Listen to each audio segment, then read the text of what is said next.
Since I got the Scan My Tesla on this trip, I thought it would be fun to show the acceleration. It only takes 3.5 seconds for me to get to 60.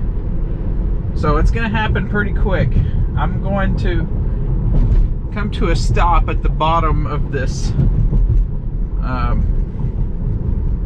merging area, and the speed limit on the highway is 70, so I won't be breaking any laws. I'll just be getting to the speed limit very quickly. Oh man, it's bright.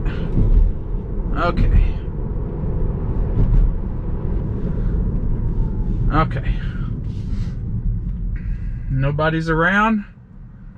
3, 2, 1. There it is, 60. Woo boy. That happens quick.